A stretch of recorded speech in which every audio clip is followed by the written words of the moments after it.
porter les cadavres qui tombaient sous le régime de l'apartheid. Lorsque les Noirs sud-africains regardaient leurs enfants ne pas aller à l'école, alors que les enfants des Blancs allaient à l'école. Lorsque les enfants... My God, j'ai envie de prêcher ce matin. J'ai envie de prêcher ce matin. Je sens que Dieu m'a donné l'onction pour prêcher ce matin. Mais je ne sais pas si je peux prêcher à quelqu'un. Je suis en train de chercher quelqu'un à qui je vais prêcher. Je suis porteur d'un message, mais je ne sais pas à qui est-ce que je dois parler. Si tu es là, je veux que tu te manifestes par un puissant Amen.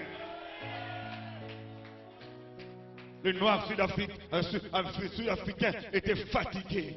Les Zoulous, les Kossa et autres étaient maltraités. Ils n'avaient pas le droit d'aller dans les mêmes restaurants que les Blancs. Ils n'avaient pas le droit d'entrer dans une boutique. Tu viens au guichet, tu donnes l'argent, on te donne une sardine, tu ne le vois même pas. Seuls les Blancs peuvent entrer. Seuls les Blancs peuvent entrer. Ce noir sud-africain commença à implorer Dieu. Et comme Dieu est un Dieu juste, il a décidé de donner aux noirs sud-africains la liberté. Mais Dieu est allé voir, il a cherché un homme. Il a vu un jeune avocat. Nelson Mandela, il dit lève-toi, toi tu deviendras le symbole. Mes amis, ici il y a quelque chose de très important à comprendre. Dieu n'est pas chrétien.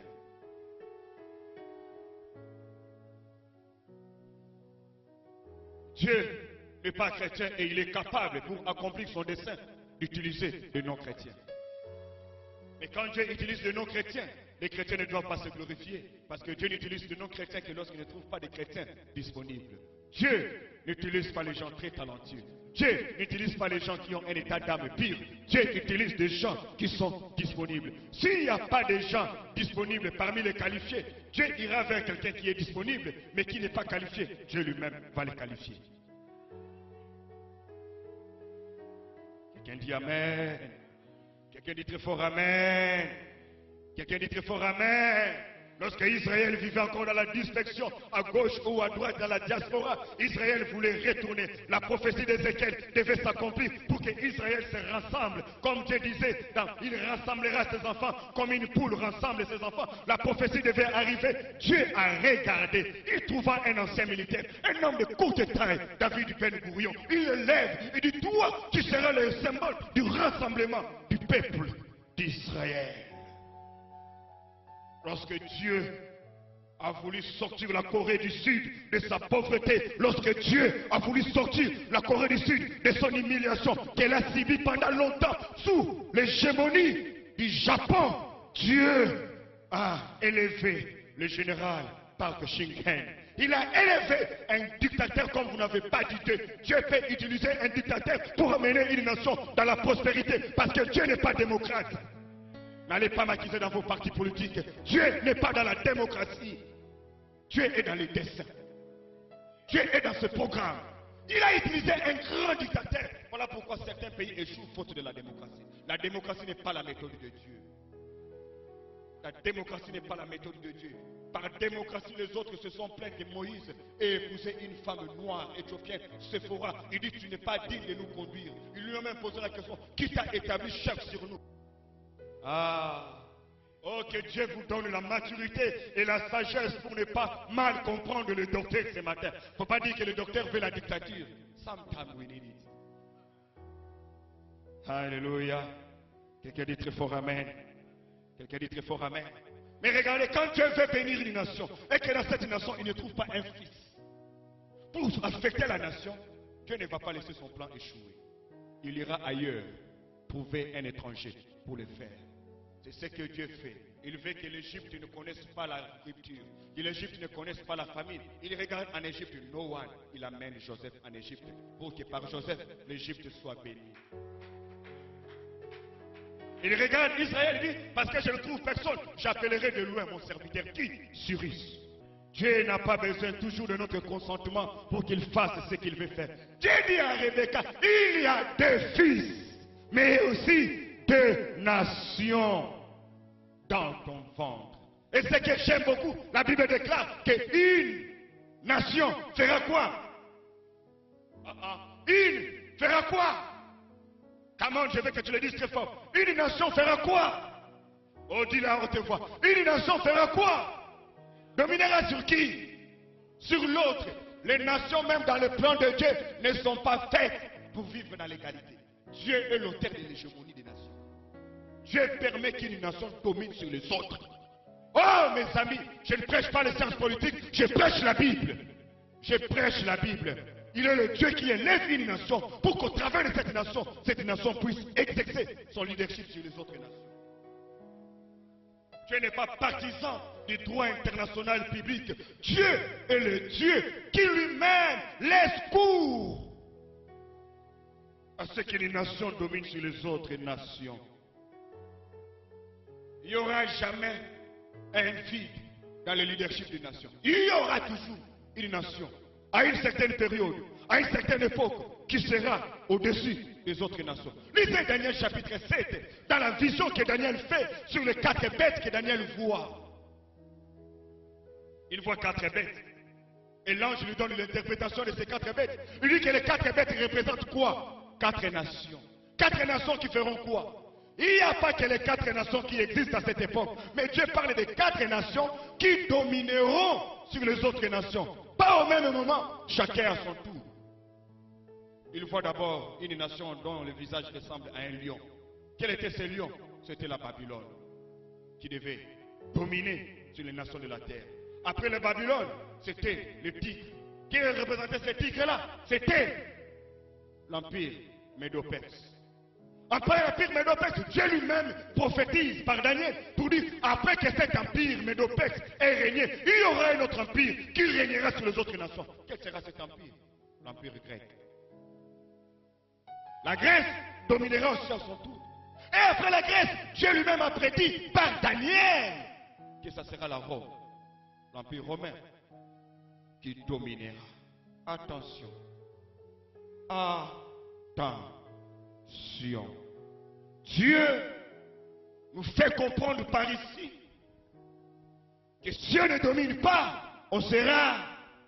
Et vous, Dieu ne vous a pas fait pour que vous soyez dominés, mais Dieu vous a fait pour que vous fassiez quoi? Dominer. Voilà pourquoi il dit, si tu obéis, tu seras toujours là. Comment? Si tu obéis à mes préceptes, tu seras toujours là. La véritable position d'un enfant de Dieu, c'est le sommet. Je dis, la véritable position d'un enfant de Dieu, c'est le sommet. Peu importe que tu sois à l'université, que tu sois dans une entreprise, que tu sois dans l'affaire, que tu sois en politique, que tu sois dans la magistrature, que tu sois dans les ministères de la parole, que tu sois dans les sacerdoces, ce que Dieu veut pour toi, c'est que tu sois au sommet. Il dit par Esaïe, mon serviteur prospérera, il montera et il sera très haut. Comment il sera très haut? Comment il sera très haut? Combien de temps qu'on dit dans le boko que je serai très haut placé?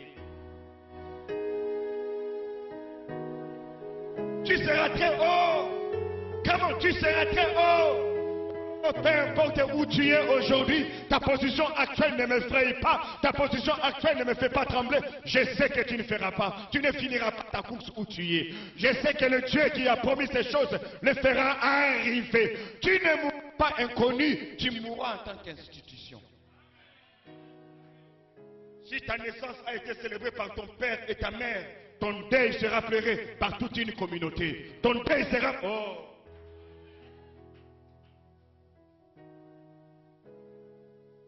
Pourquoi? Parce que le Dieu qui t'a appelé, c'est aussi le Dieu de ton appel. Il te mènera jusqu'à devenir très haut placé. Fais ça.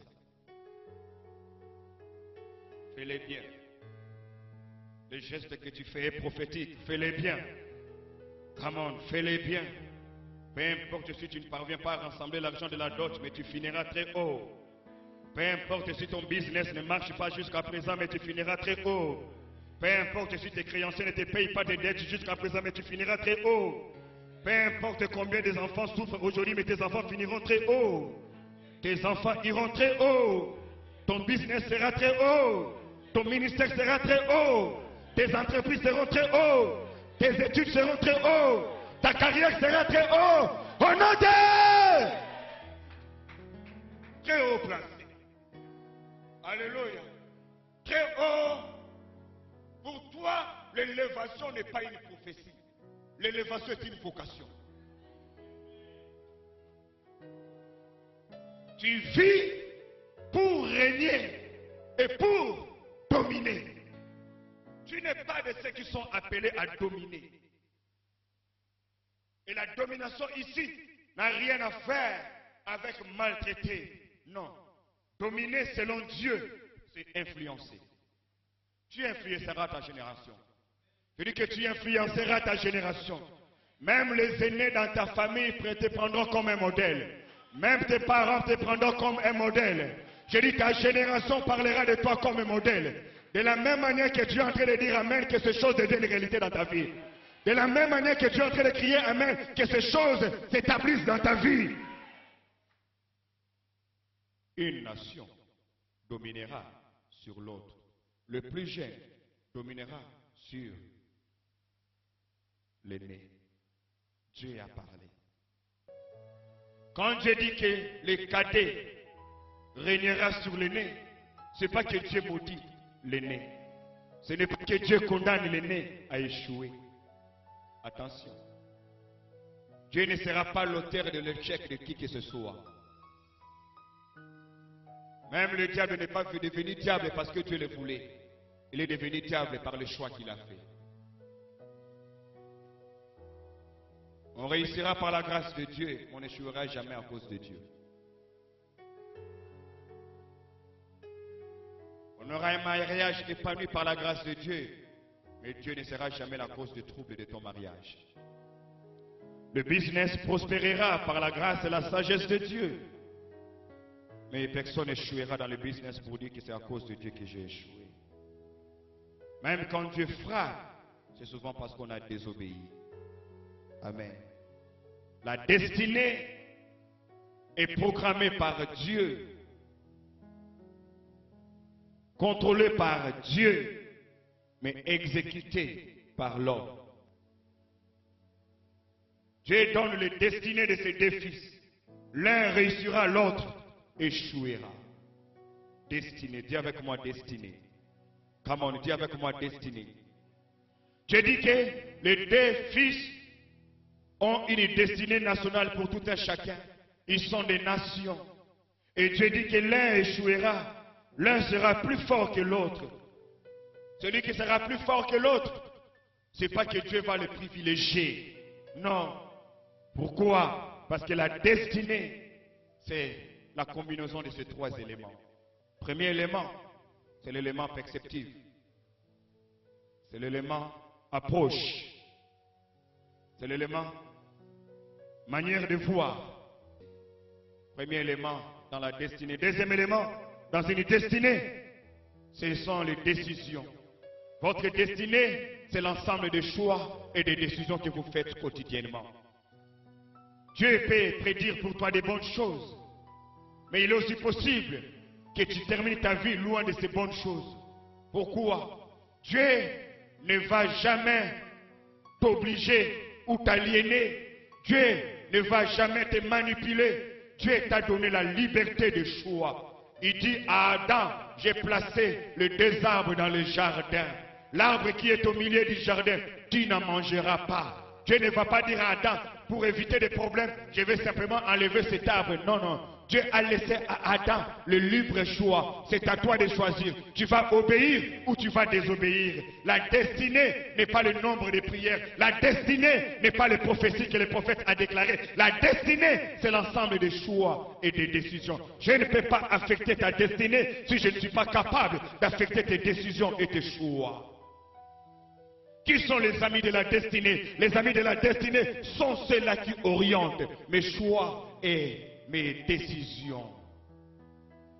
La destinée, ce n'est pas seulement les lunettes que tu portes, ce n'est pas seulement l'angle selon lequel tu regardes les choses. La destinée, c'est aussi les décisions et les choix. Dieu dit dans Genèse chapitre, dans Deutéronome chapitre 28, Dieu dit, voici je mets devant toi deux. Dieu ne mettra jamais un seul chemin. Qui que tu sois bishop, que tu sois archibishop, que tu sois la bien-aimée de Dieu, que tu sois l'homme selon le cœur de Dieu, Dieu mettra toujours devant toi combien de chemins? Deux chemins. Pourquoi? Pour que tu choisisses. On choisit l'échec, on choisit la réussite. On choisit le succès, on choisit d'échouer. C'est à toi de décider si tu veux devenir l'homme de prophétie. Entre toi et les prophéties que tu as entendues, Entre toi et les visions que tu as faites, entre toi et les messages que tu as entendus, il n'y a pas que des sorciers. Tu marches au rythme de tes décisions et de tes choix. Regarde ce que tu es aujourd'hui. Tu as une maîtrise en économie. Tu as choisi. Voilà pourquoi tu n'es pas juriste. Tu es avocat. Voilà pourquoi tu n'es pas médecin. Et regarde comment Dieu te bénit. Est-ce qu'il y a quelqu'un qui croit que Dieu a voulu qu'il fasse ce qu'il a fait? Mais regarde comment Dieu l'a fait. Il a juste influencé tes décisions. Il a juste influencé tes choix. Troisième élément, c'est la faveur. Donc lorsqu'on parle de la destinée, il y a la combinaison de ces trois éléments. La combinaison de ces trois éléments, la décision, le perceptif, les décisions et la faveur. Dieu peut me dire que tu auras un grand ministère, tu seras un grand homme de Dieu dans ta génération. Mais mes décisions et mes choix détermineront si je le serai ou pas. Il n'y a pas de destinée. La différence entre Ésaü et Jacob. Pourquoi Ésaü va échouer et Jacob va réussir? Parce qu'ils ne voient pas les choses du même angle. Ils n'ont pas une même perspective. Ils ne font pas la même lecture de la vie. Come on. Mes amis, je respecte votre onction. Je respecte votre intégrité. Je respecte la crainte de Dieu que vous avez. Je respecte votre consécration. Mais tu dois savoir l'angle à partir duquel tu regardes les choses, tu regardes la vie, influence la productivité de ta vie. La vie, c'est quoi pour toi? Ah, eh bien, tu n'auras que les résultats, ma belle. Tu n'auras pas une vie dont les résultats sont différents de tes attitudes. Jésus a dit, c'est de l'abondance du cœur